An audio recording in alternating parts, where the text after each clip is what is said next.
Good afternoon, and thanks for joining us this afternoon for this special seminar as we celebrate the career of Dr. Melba Crawford. I'm Jay Ackridge, Dean of the College of Agriculture, and it's a real privilege to welcome you here on behalf of Dean Jameson and Clark O'Keeney. So again, thanks for joining us. So this process, it's interesting. Melba, of course, as many of you know, has a foot in two different colleges, and we both have this idea of asking our senior faculty to present a seminar, and in our case, it's at the culmination of the reviews that are required of all individuals who hold a named or distinguished professorship. So when Karen Plout and I were working on revising the way we handle those reviews, it just seemed appropriate to have that person share their work and where they're going with our broader faculty. And when we'd done that, we found out engineering was already doing it for, I think, senior faculty. So I think today Melba has a 2-for-1 with this one and satisfies both sets of requirements, and we're excited for that. As you know, she holds the Chair of Excellence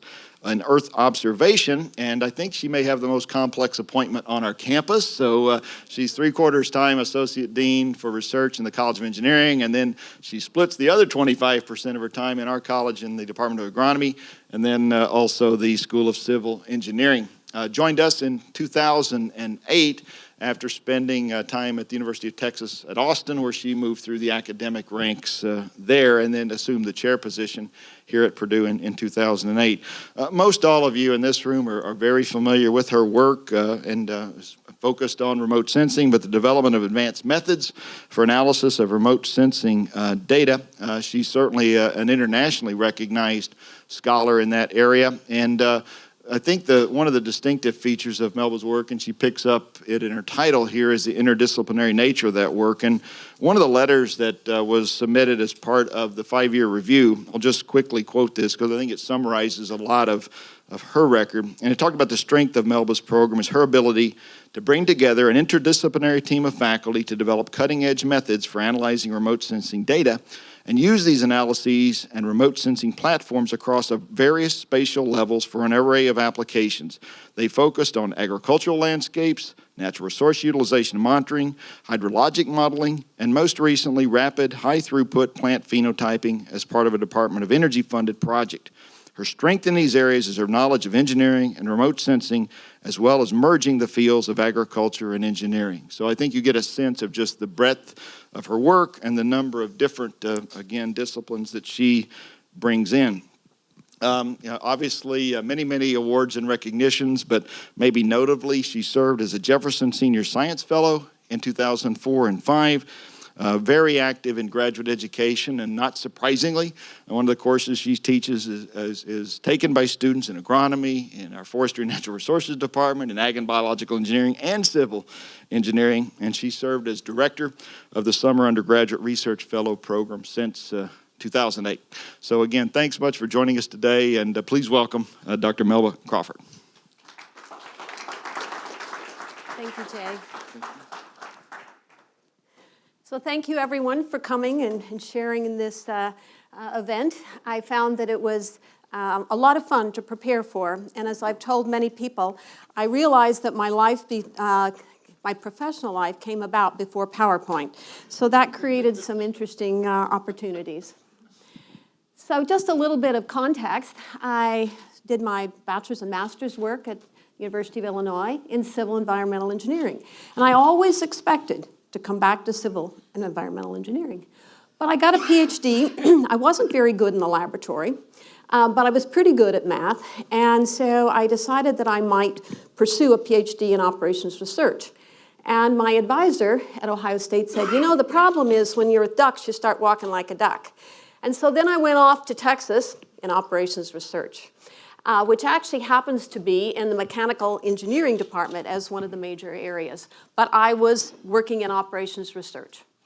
Now, how did I get to agronomy here at Purdue? Well, that's a part of this long story.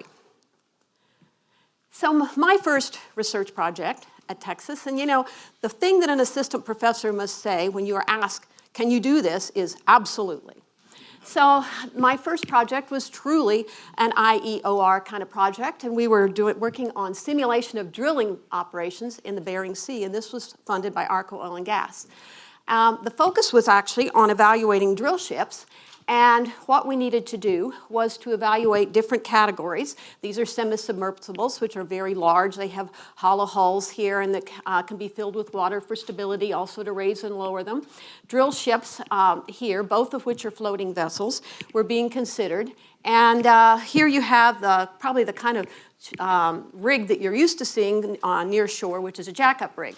And so we needed to evaluate these vessels relative to cost, completion time for drilling, because the drilling season in the Bering Sea is very short. And you needed to get in and out before the pack ice moved in. And so coming from a time series background, then what I needed to do was to model the wind, the sea states, the vessel response, the heave of the vessel, which actually related to the progression of the drilling operations.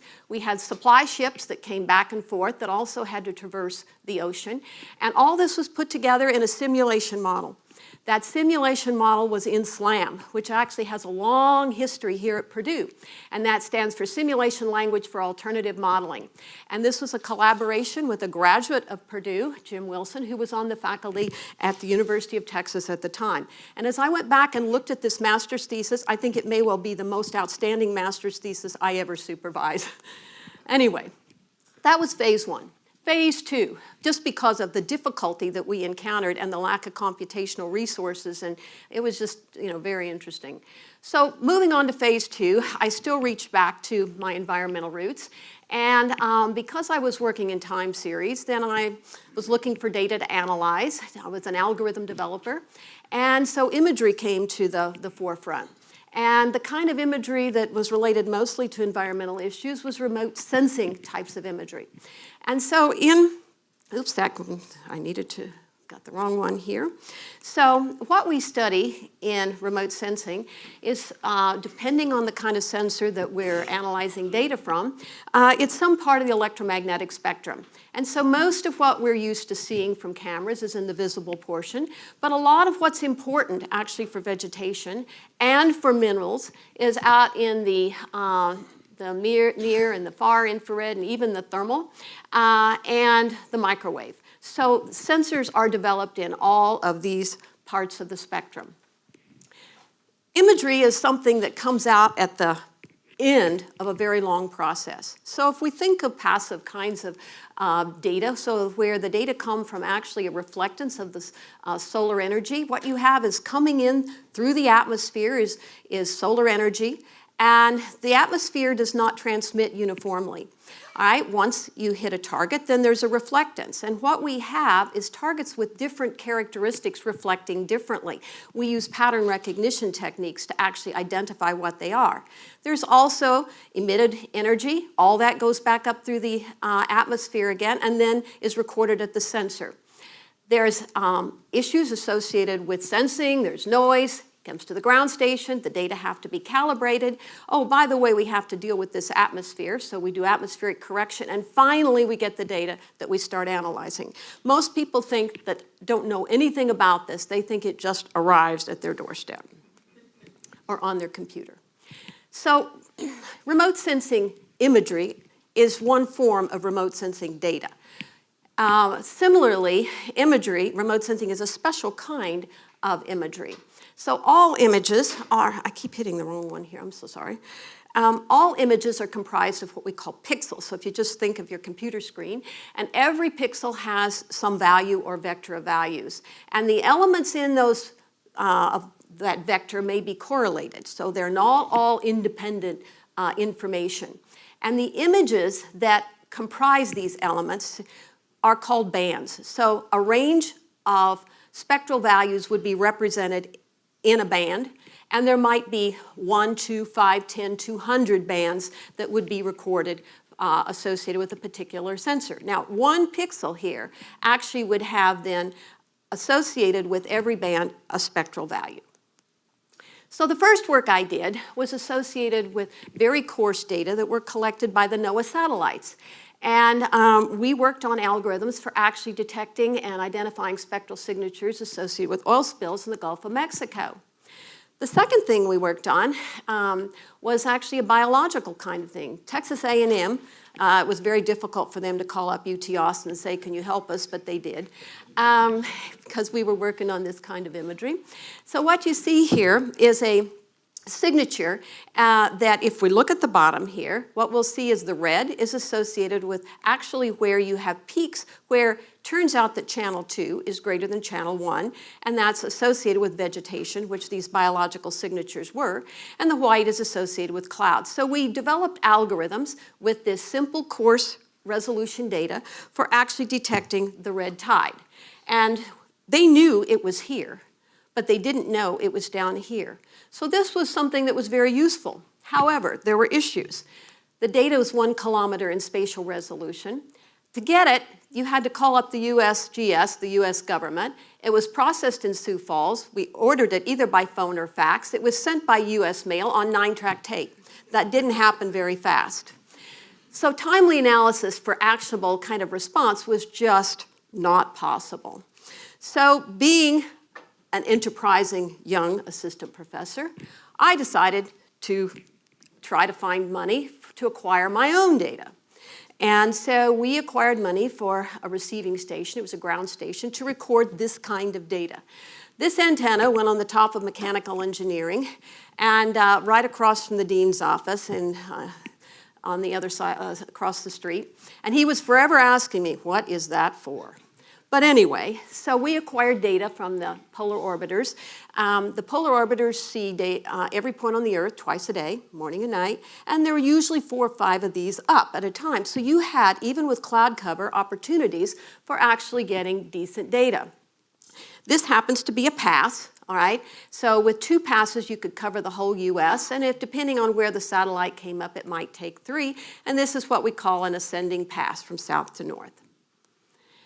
All right, so with that, we acquired data over mostly the Southwest and the Gulf of Mexico. And you see here a couple of images that led to some of the early research we were involved with.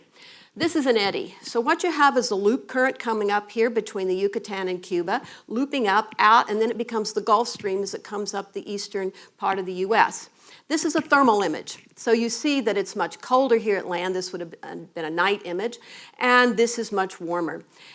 This was during March. We acquired these data for about 2.5 weeks within 10 days of when we got this receiving station. We said, we are good to go. I don't think we ever got data that good again. But anyway, so for this period of time, what we observed was this formation, this very large eddy, and we tracked it.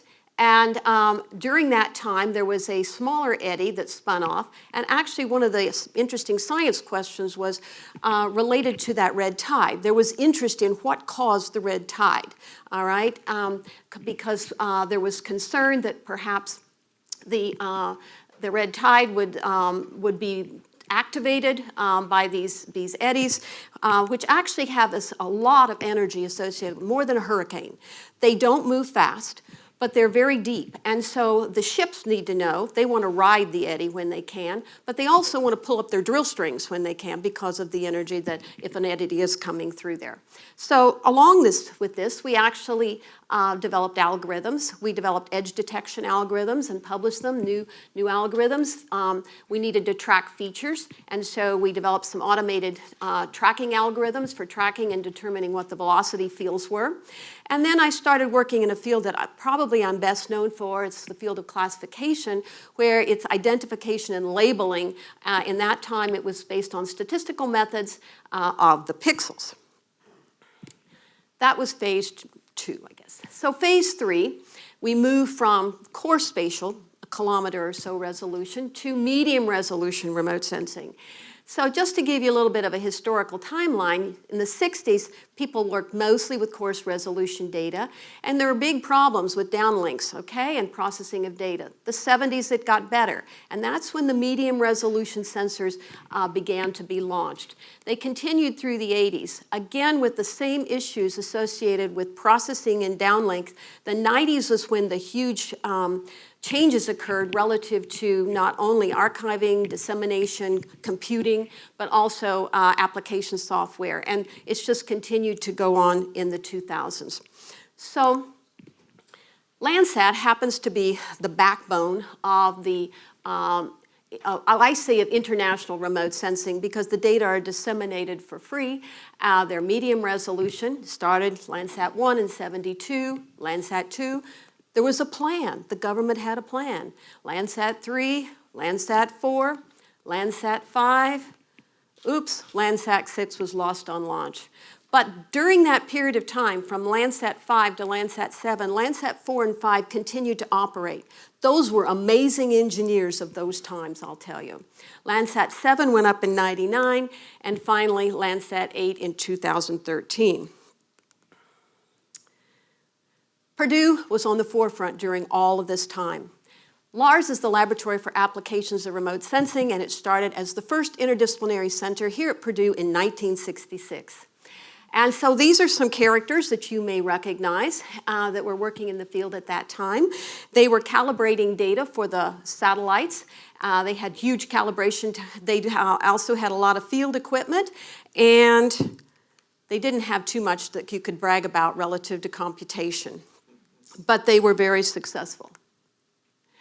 So in my work, then, with medium resolution data, I had my first opportunity for a real interdisciplinary research project. Again, I was asked by someone, in this case it was Eric Pianka, a zoologist at the University of Texas, could your lab do this? Of course we can do this.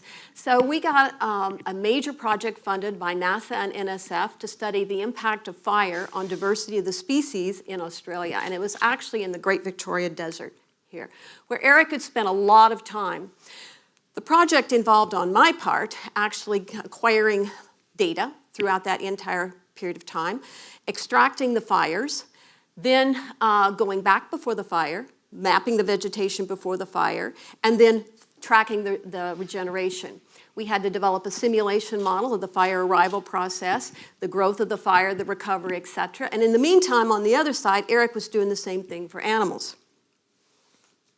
So this is a Landsat scene, and you can see here that there are a number of indicators of fire. So this is not an easy project. Of course, I didn't see one of those before I said we could do it. Here's a subset of 3 different scenes of 3 different areas of the same area at 3 different times, and you can see that the fires were occurring during these periods of time. Now, we were able to extract fires over this period of time, and this is just an example. We took our original edge detection algorithms. Of course, nothing works in the real world that you develop for something else, and so we extended them and probably got 2 master's and 2 PhD students out of dissertations out of that. Now, when you work with other people, they don't always see the world the same way you do.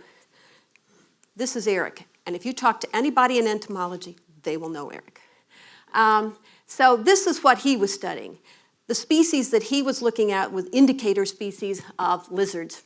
And so he had pit traps that he developed. My job was to help dig holes for pit traps, and we ran these lines along the ridges of the dunes. The lizards would fall in, he would collect them, and then he and his technician would do analysis.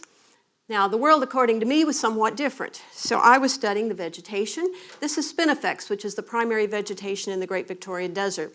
It burns really, really fast, particularly as it gets older. It has an oil in it, and it's mostly, the fires are caused by lightning. So what you have here is young spinifex that grows older and has from round sorts of tufts to circular features, and then it, as it gets old, then it deteriorates. And so this is looking over, a general area here that we lovingly called red sands. And this was a common issue as we proceeded through the 3-week project. This is another look at it. So I had helped Eric dig pit traps. He helped me put up targets that were going to be used actually for an overflight. It was a radar overflight. Another common object that I carried with me for about 8 years was a bunch of GPS receivers, and thank goodness they're smaller now. So even though life looked differently to Eric and to me, we all lived socially in our tents. Now you can guess, I have a reputation of being the cheapest person on campus relative to travel. So this was, of course, me. I refused to rent a tent. I took my backpack tent with the snow flaps and was the laughingstock of the group until it started raining. It never rains in August in Australia until then. And so, you know, with my everything as I'd been taught in plastic bags and my mountain tent, I was doing very well, whereas we had to tie theirs to the bumper of the truck in order for it not to blow away. All right, so that was phase 3. Phase 4, then, you know, the next challenge was, okay, we've improved in spatial resolution, but what about spectral information? So I moved into the arena of hyperspectral image data analysis, but guess what? Purdue was already ahead of us. So Dave Landgrebe in electrical engineering was the first person who in our field really made a major contribution in the analysis of hyperspectral data. So if you look at the kind of thing that we were analyzing, if you have here data in the red, the green, and the blue parts of the spectrum, then you will have individual, you'll have a single response in each of those kinds of channels. If you have multispectral data, then you will have not a single value in each of the channels, but, well, you will have a single value, but you'll have multiple channels which can actually give you better spectral responses, but they're not continuous, because if this is the true spectral response of whatever it is you're observing, you're missing a lot. You're picking up this peak, this peak, this peak, but you're missing a lot of the absorption features which could be used to actually identify not only what the target is, but you can also use it to determine what the health of the vegetation is. So as we move from a grayscale single band, which would be here, so that could be all the values of red or all the values of blue or all the, just depending on what you decide to color it is in that particular band, to here where you would have, now this doesn't look like true color, but this has been mapped into some 3 bands, to hyperspectral data, which is a cube of hundreds of bands, then that's what it means to go to hyperspectral data. So Landsat that I mentioned before, again, is the backbone, but it misses a lot. So if we look at Landsat L1, 2, 3, 4, 5, and 7, these are bands, and these are the response functions associated with each of these bands. So what they do is convolve the response function with the reflectance, and you get one value that's going to be associated with band 1, 2, 3, 4, 5, and 7, etc., whereas this is the real response and what the potential of hyperspectral data provides. So I'm trying to sell you on it, but on the other hand, there are challenges. We have high dimensional data that are going to give you really nice detailed signatures, but on the other hand, these continuous bands that allow you to exploit narrow absorption features and utilize radiative transfer models rather than simplistic kind of atmospheric models for correction also lead to challenges associated with redundant and irrelevant features. This is a correlation matrix that would be maybe associated with this cube. So these would be the spectral bands, and you see there are blocks of them that are highly correlated. All right, so that's where you would have redundancy. Lots of parameters to estimate, and we started out with parametric models, many of them multivariate statistical models. So to do that and do it well, you need to have a lot of data.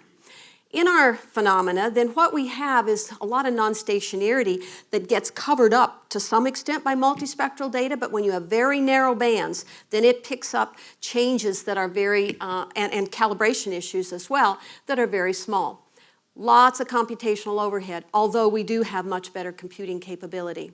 So for the classification field that I spent a lot of time in, then relative to the training data, then you typically have very unstable classifiers. Now, at this time, I did have another major change in terms of opportunities in my career. I was selected as part of the science team for one of the satellite missions, which is called Earth Observing 1. And it had a number of technologies on it. It was only supposed to be up for 1 year. And the Advanced Land Imager was the beta, if you will, instrument for Landsat 8. Hyperion was a hyperspectral sensor that got added on, and that's why I was on the team. They were trying a new atmospheric corrector and all kinds of component technologies that had not been used before. So they thought this might operate 1 year. It was launched in November, and it is still operating. So it is an amazing system. It went up, and so here was Landsat 7. EO1 was shortly behind it, so you could intercalibrate. They carried another satellite with it. Argentina put a SAC-C satellite up, and it's separated out here. And then behind it was MODIS, which has been the replacement, if you will, in terms of more sophisticated sensing for the NOAA satellites. If you've never seen what anything related to an instrument looks like, these are the detectors. It's for the ALI. It's not very, they're not very large. All these systems always look like they're wrapped in tinfoil and have, similar characteristics. So Landsat 7, that was right behind, is 180 by 180 kilometers. This is about 31 kilometers, and this is about 8. But this satellite could roll. So you could roll back and forth between here. And so you could acquire on-demand data from this system. Here's the outstanding part of it. So rather than all of them had the same spatial resolution, this is the atmospheric corrector that's different. These are the swath widths. But rather, now the reason these are variables, the bands had different widths, variable widths. This all had 10 nanometers and it was continuous over the entire range, 0.4 to 2.5 micron. 220 bands. So this was the opportunity. Now we all put our proposals in to start our research in the spring. But they had a delay, as typically happens. And then they launched in November. And they were very much afraid that this might not last. So everybody had to go to the southern hemisphere. Well, I put my arm up for Australia, but people were already committed there. They were already part of the team. Latin America, Brazil, Argentina, they were already on the team. Who wants to go to Africa? Of course I want to go to Africa. And so we studied a site in Botswana, and it was a flooding project over many years where we were studying the Okavango Delta and the vegetation and the impact of flooding. Now, one of the big problems in hyperspectral data analysis, if you're an algorithm developer, is actually acquiring data. There are not a lot of good data sets. There are data, but there's not information associated with the data. This happens to be one of our Botswana data sets, and you can see it here.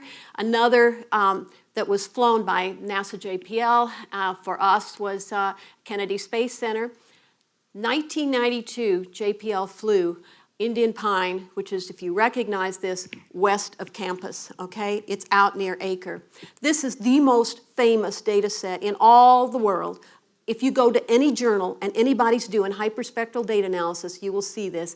And, they'll be thanking Dave Landgrebe and Larry Beal. So a couple years ago, we reflew it in higher spatial resolution for some additional data. Okay, and then this is the ground reference information. I bring this up because one of the things you see here is some continuous fields. Okay, this was corn with some sort of characteristics, soybeans, etc. But these were in June. So everybody who didn't know anything about farming said, oh, this is a class called corn min-till. And you guys know what that is. That had minimum tillage from the previous year. So the corn was about this tall. There were lots of stalks, but they were off, running the algorithms, churn, churn, churn. They continue to do that. But the thing about this data set that's unique is that it's very well characterized. Now, over here, you don't see such great characterization, and you also see some gaps. So one of the things that's a real problem is if you're studying large data sets, is you have limited access to areas where you can do training, but you may have to analyze the full scene. So you need to have capability for adapting over space and over time. And that has been the focus of our research and algorithm development for the last, I would say, 8 years. Now, as I said, there are challenges to getting data. And so in Africa, this is always a common problem wherever you are. You need to have somebody on the team who can always work on a vehicle. But, we were doing a kinematic survey down the river, and there were hippos and crocs. This is a bit of an issue, and we had to wait many times for elephants to pass, etc. But it's also a wonderful adventure. Now, another challenge that you deal with that actually hyperspectral data provide the opportunity for is that there's nonlinearities inherent in the data, and you can pick them up. So the processes are nonlinear. You can't pick it up in multispectral data, but you can in hyperspectral data. But there are challenges with actually doing so well. And these come from multipath reflections, a lot of nonlinear variability associated with these sun canopy sensor geometries. If you have water, all right, due to density, it becomes much more problematic. Sediment, you have attenuation, etc. So these, again, are opportunities and challenges. So as a good engineer, what do? You're going to solve those problems. And as an algorithm developer, then, one of the things you say, well, first of all, I'm going to acquire large quantities of training samples so that I don't deal with this problem. Well, for remote sensing, that's not necessarily viable. There are other mathematical kinds of things that you can do in terms of if you're doing classification. There's some algorithms that are less sensitive than others, etc. But down here in red are two of the directions that we took our program. So when you have large amounts of redundant data, and this doesn't have anything to do with remote sensing or imagery, those of you that have had multivariate stat, okay, what do? You project it on a lower dimensional space, okay, because the real space is not 200. The data occupy a much smaller dimensional space. Many of you have heard of principal component analysis and performed it. Okay, you can do that in imagery.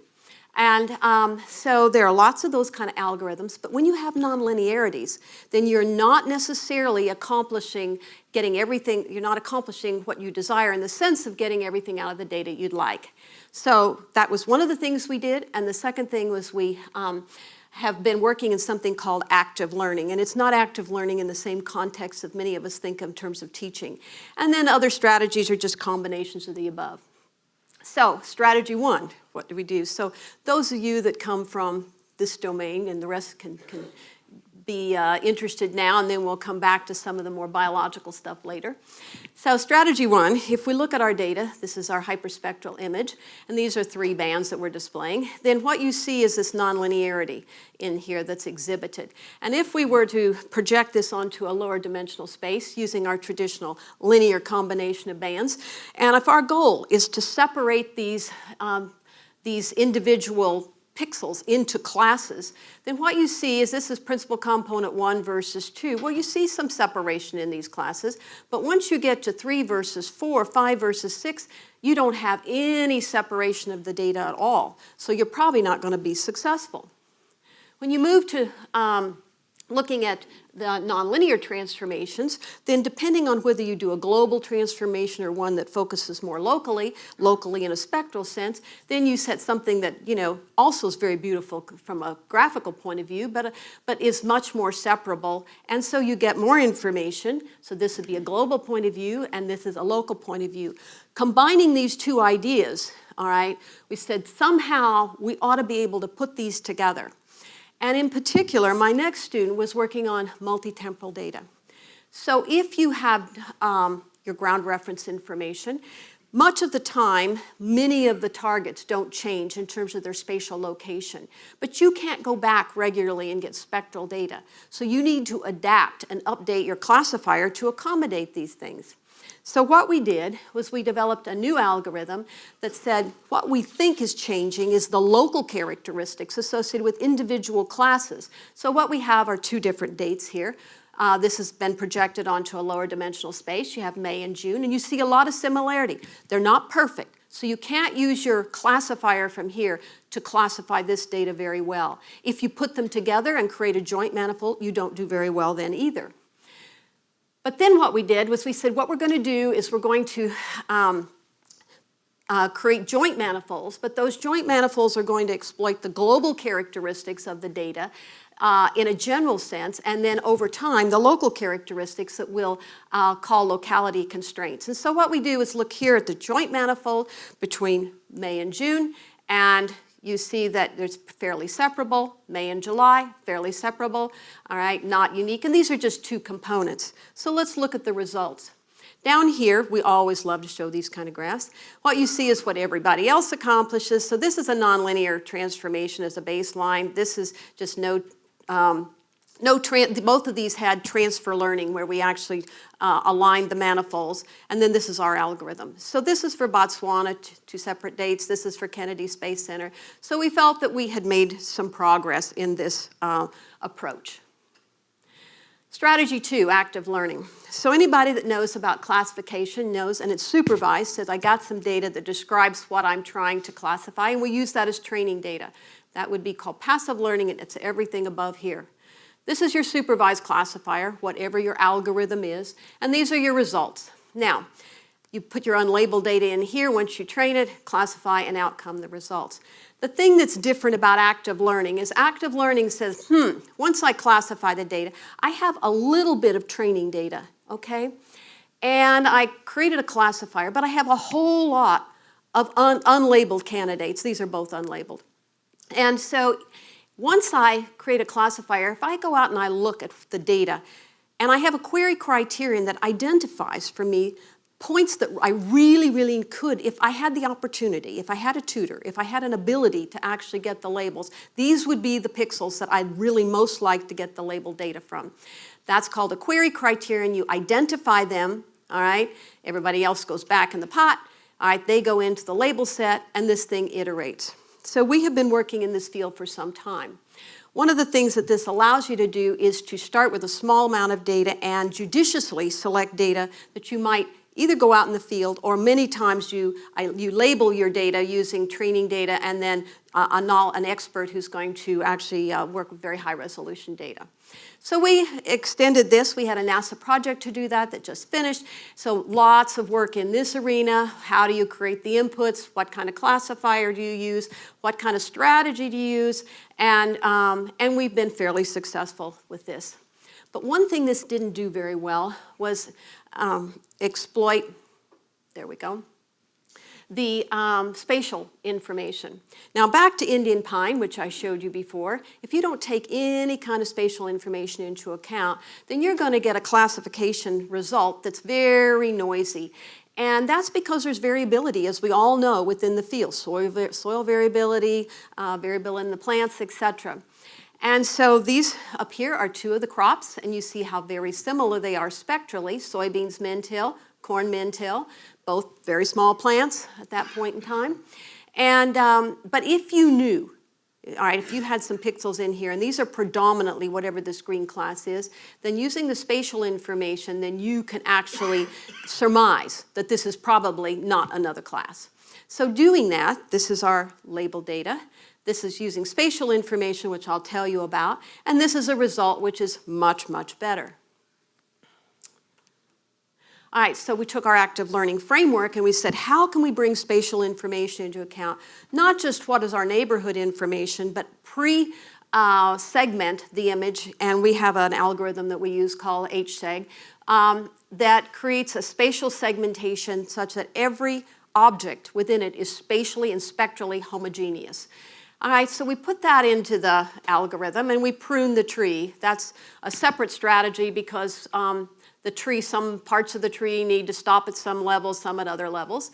All right, so then we come in with that single segmentation. We add the spatial information that we get from each of the segments. We run the classifier, and that gives us a result. But then we come back and we say, you know, there's information in those segments, because in the segments, some of them contain pixels that are labeled. Some of them contain pixels that I can classify very confidently.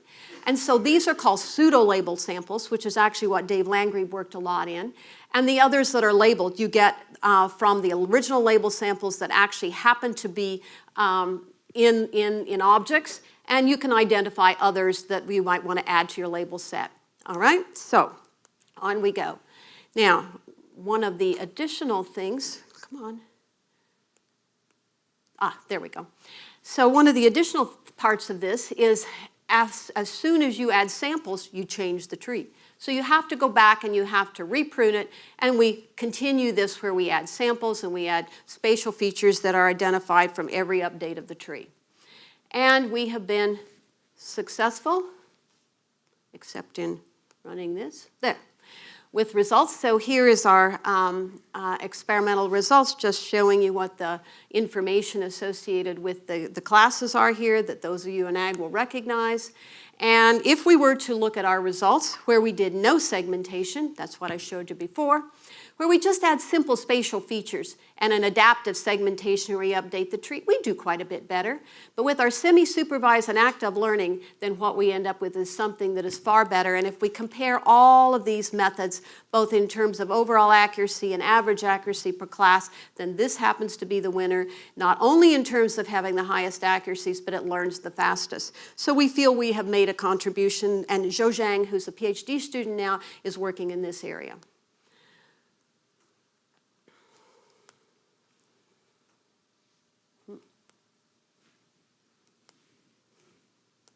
All right, come on. Aha, stage 5. All right, so stage 5, we're moving to even higher resolution. And so we're starting to look at UAVs, and this began about a year and a half ago. So last year, we flew RGB and hyperspectral cameras on some platforms. Now the first platform that we tried was on my famous 1993 Honda. It was a gift from the Brazilians.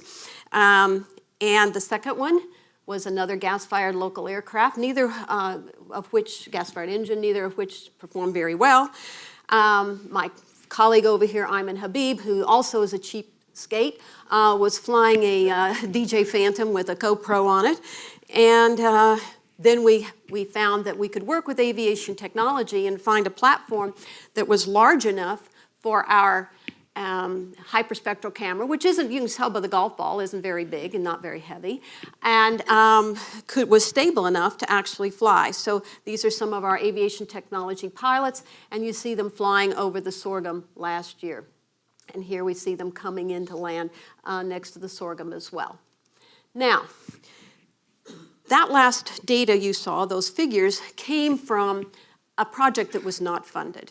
Okay, so several of us about this time last year submitted a proposal, and it was to ARPA-E for a project that would actually be quite interdisciplinary, the most perhaps interdisciplinary of any project I've ever worked on.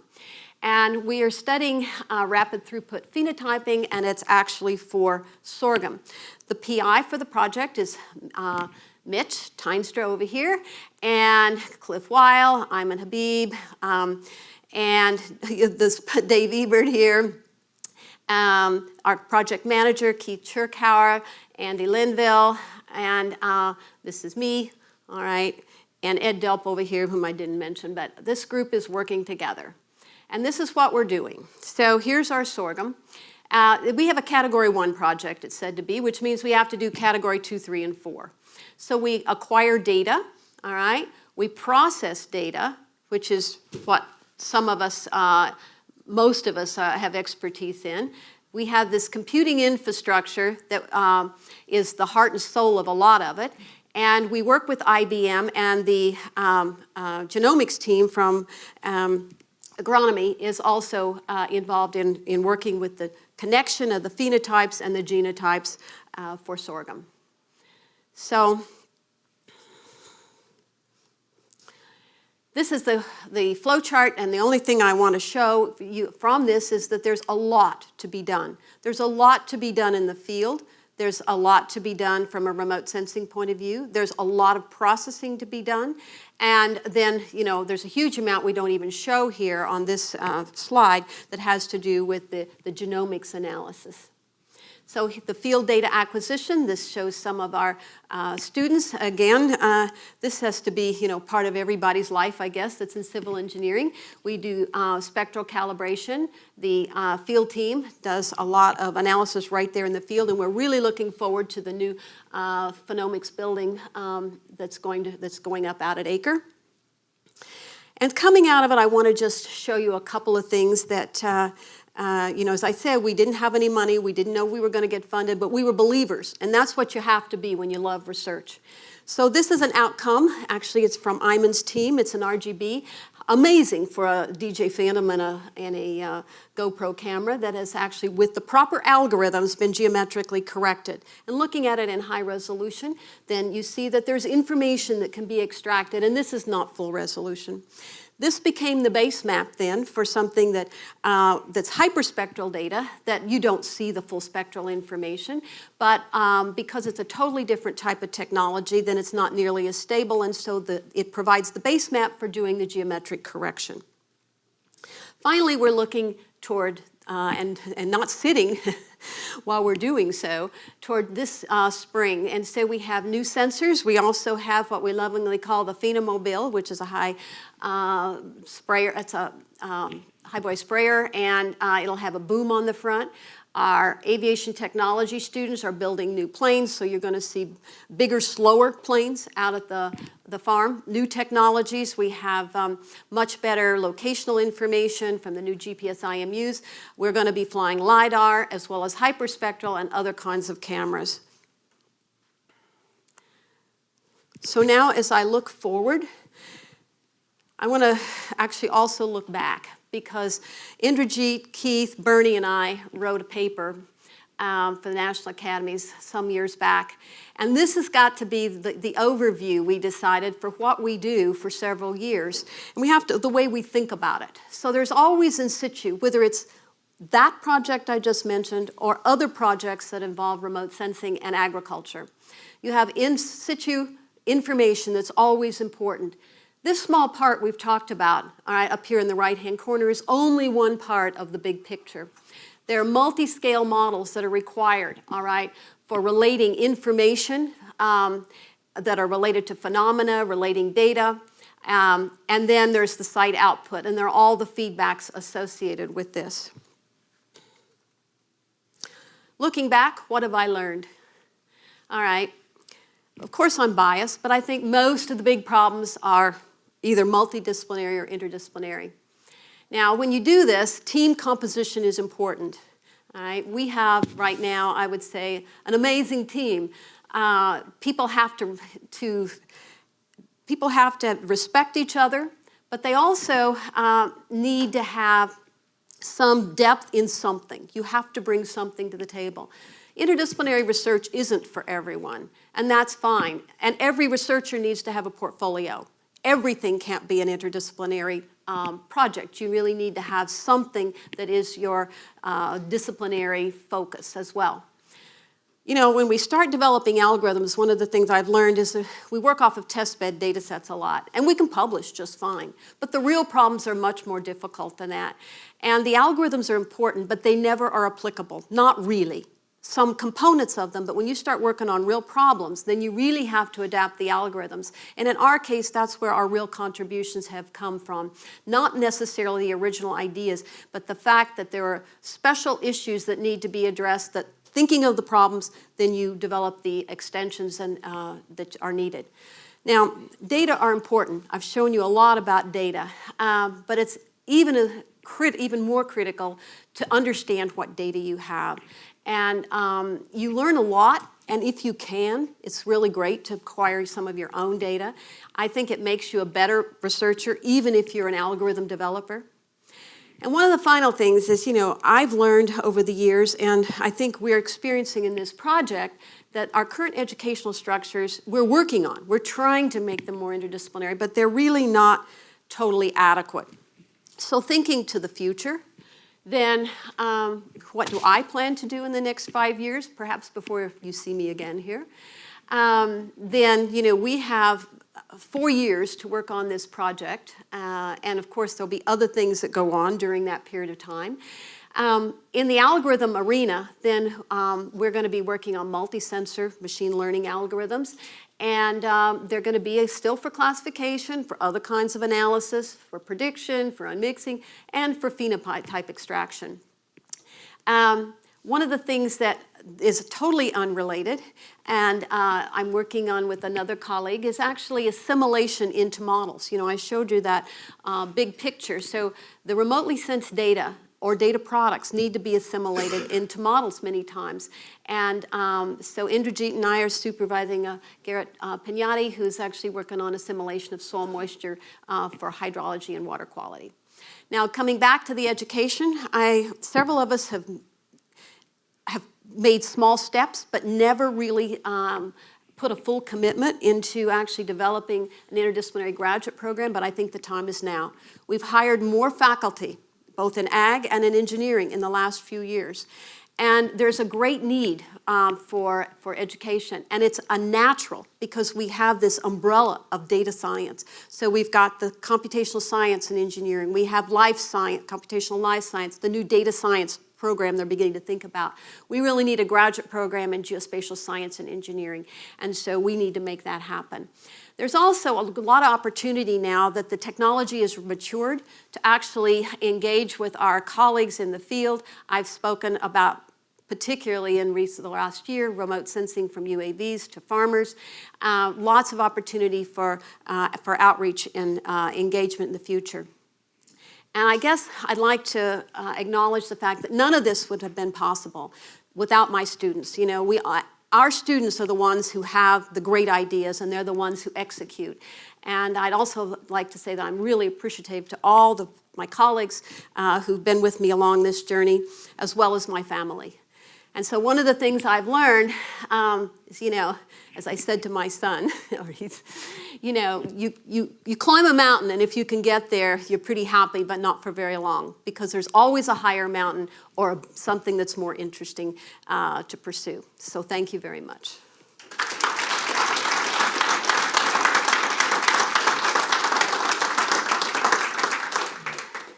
Take a few questions? Yeah, sure. We're signing up people for next spring. Maybe one. So as you think about interdisciplinary graduate training, Mel, I mean, as you look at this, what are the key areas we're missing? What would be elements of this program that you're proposing that might really help, you know, I think future research would be better at interdisciplinary work? You know, one of the things that we have, and I say to myself, we as well, we have a number of programs that are a bit too siloed. You know, agronomy for many, many years had been probably the most outreaching kind of a group in terms of geospatial science and remote sensing. But along the way, as other people have ideas, they develop courses. And so we have courses in forestry, natural resources, civil engineering, earth and atmospheric science, ag econ GIS classes, and but we've talked about bringing them together. So the elements many of the elements are already there. There needs to be a strong geospatial statistics component, a multivariate statistics component. I mean, this is not easy stuff, but there's a range of opportunities where people can work in different parts of it. You know, the biological end of things. Those of us that are engineers just sit and listen, you know, to Cliff and Mitch. We have no idea what those long words mean. Likewise. But so I think that something, you know, like the Pulse program perhaps would be good. You always have the challenge of trying to get enough depth in a program to actually be able to justify, you know, a particular degree. But particularly along the way to the PhD, there needs to be, and I think the ecological science and engineering program is a great model for having moved a lot of this along. And as an umbrella, it's doing great things. And I think that, you know, just bringing in something that's another component that has more organization, that has visibility, if nothing else. Organization and visibility would be good. The other thing is we could all quit teaching the same course, you know, which happens as you evolve over time. You know, we could have a much smarter strategy. Any other questions? Oh, Torbert, you said you were going to ask me something hard. Yeah. So let's go back a few slides. Which one?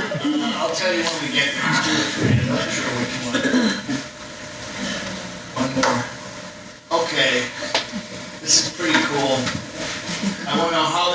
to make my corn? Well, Or maybe it's the one after that. But how's this going to make the corn yield better? well, this is a system, of course. Now, you being a plant breeder, all right, then you're interested probably in for your own information, a scale that doesn't perhaps include all of this, but you will have something in terms of your particular field, and it'll have, characteristics that will come from, some database. And there's remotely sensed data, which would be at, some scale. There's the environmental scale, the precipitation, et cetera, that, that's affecting what your fields are showing over here.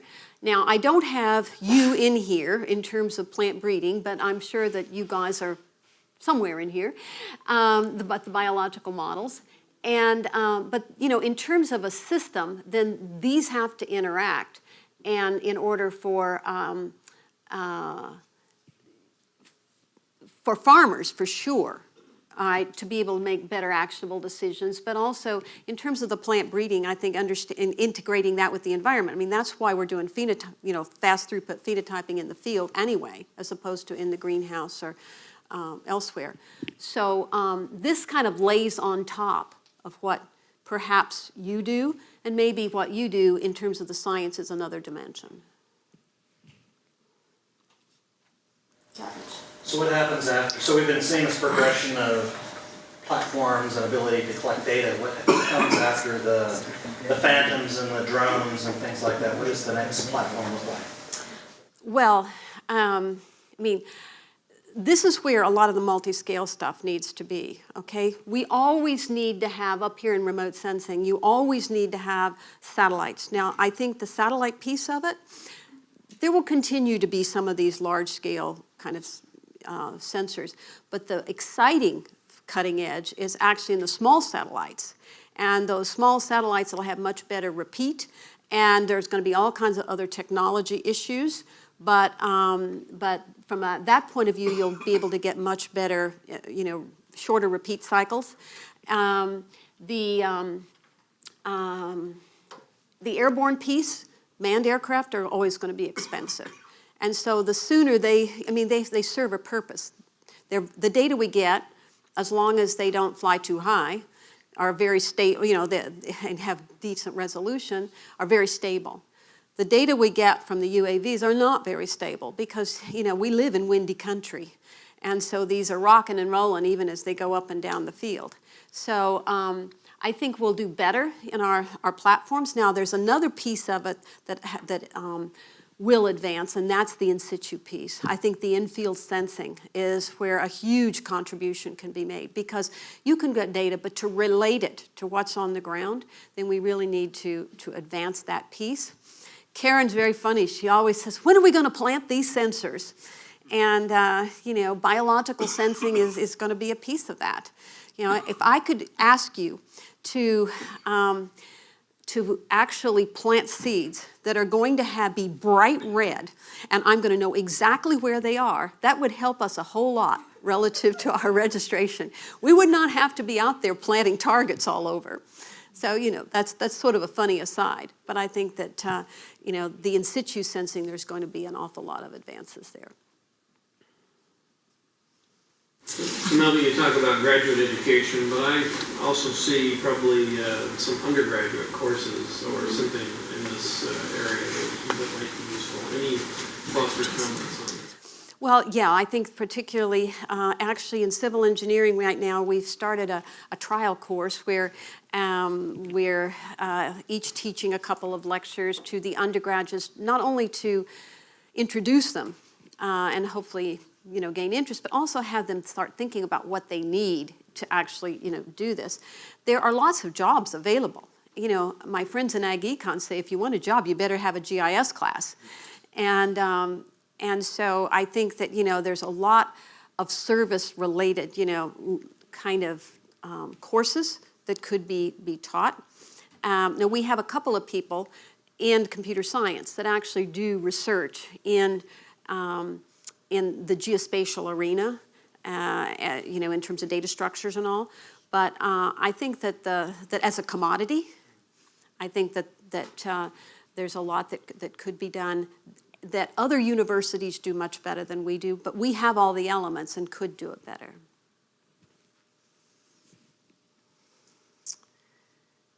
Yeah, G.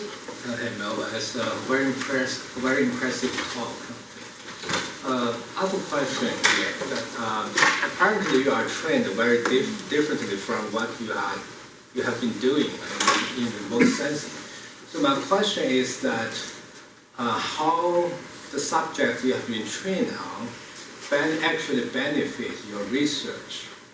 So you have been trained in systems engineering, systems science. How this benefit your research? Okay, so the first question. The second question is related to the program that you are proposing, and what would be the foundations, the solid foundations for this, proposed program? okay, so it's not so far from what. So operations research has sort of two directions.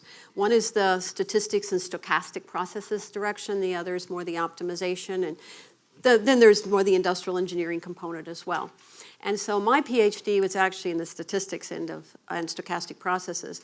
And actually one of the reasons I loved the idea of coming to Purdue was we didn't have a stat department at Texas, and I taught, 6 semesters of graduate statistics, everything from, probability to statistical inference to time series, time domain, frequency domain, multivariate stat. Was like, I really, that was something that was very attractive to me here because we only had a math department and then OR taught the rest at Texas. So the work I was doing was not that far, it's just a different application domain. And I had great collaborators at Texas, okay? So I learned the algorithm piece, and the applications piece was actually a problem for me. I had a choice of going to Texas A&M, which was, that was not going to happen. Or we worked with people at, although I know that there's, in ag, that's a great, we have a lot of great people from Texas A&M. But, when you're Texas for 25 years. But anyway, so we did a lot of work on the coastal zone. So I worked with people who were environmentally oriented in that respect. So I learned the environmental, the application end of things, and I'm learning more of the agricultural end of things now. So that it's not so far away. And so what I published in 20 years ago, I still publish in a lot of those journals. So you have to have a portfolio. The core of a graduate program are the foundation. So I think the foundation in ag, I think the elements are there there's people in forestry. There needs to be a foundation course that covers geospatial components. You have to have a reasonable, I know this is a topic of ongoing discussion in ag, a reasonable math foundation. But forestry, natural resources, agronomy, ABE, all have, elements of a course. Civil engineering, we do as well. Now, that doesn't mean there only has to be one kind of entry into this pipeline. So there can be one from engineering, there could, as an undergraduate, technology even, but there could be, an ag component where there's more of a science. I do think it's good to have them together because when we do class projects, at the end of the semester, the students, who are from one discipline or another really learn a lot from hearing what the other students do. But then I think at the graduate level, then there are some basic, courses that probably a fundamental course in remote sensing, then courses in various technologies that could be optional, whether it's in the spectral end of things, whether it's active, passive sensing, radar, LiDAR, etc. But they need to be accessible, at least some accessibility to students from another domain. And then, of course, you can have your 600 level courses if you want to. You teach every other year. But I would have something that's probably got a couple of different tracks at the graduate level. So remote sensing is a huge community. So many different people, they're using different sensor technologies to collect the data, sometimes for similar goals. So what do you think we can do to unite this whole community to combine the data and also sometimes to share the algorithms better so to achieve some higher goal? We're learning that piece. Actually, in the ARPA project, there's a lot of different technologies that different universities are going to be using. And we're using a number here ourselves. But so the data, data are acquired typically for a reason, unless it's the US government that's acquiring Landsat everywhere all the time. We're making good progress. It's not so much the data availability, it's the data accessibility in terms of having it, with proper metadata. That's, some people write their own software and all they want to know is, what's the format of the data. Other people want to access it through various applications. So, I mean, it's not I think the NASA model that's still evolving is not half bad, except it's out of date, where you're able to, you got to know something about the data you want to use. Flat files are not the current most advanced way of doing things, but it's worked for many years. But relative to any other space agency, and and everybody's learning together around the world. The Europeans have advanced a lot, but they have a public-private relationship, and so their data availability is different than in the US. That is, except for our very high-resolution data, which is all commercial. And so that's, another issue. But anyway, I think that we and colleagues are learning in this environment that will hopefully lead to more of these data sets that are stored and have attributes that will allow them to be used, by a broader range of people. And I'm pretty sure that a lot of our data is going to end up in a public repository. Interestingly enough, though, I'd like to finish with the fact that that data set on LARS also had a lot of field data that went with it. Pictures, field notes, spectrometer data, etc. And it was in the basement of Mann Hall for many years. So Larry Beal has had it, a lot of it digitized. And I can't remember if it's 25,000 downloads that they've had in the last 6 months of that data set from the 90s from PUR. And it's not wonderful digital data in the sense of a lot of these are curves, and tabular data and all that sort of thing. But it's complete data that characterize something. So we can do so much better now, and hopefully we will. Oh dear, there's Jim. He's going to keep us all,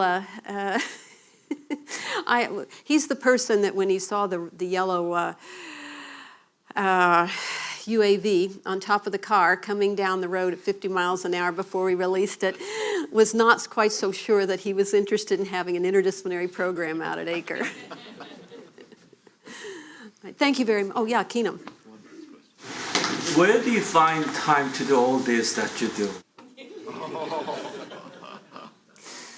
Well, I don't know. I think that, at different stages in your life, you have time to do different things. And right now, there's, this happens to be a really exciting focus for us. You must not sleeping at all. Well, Melba, thanks for sharing.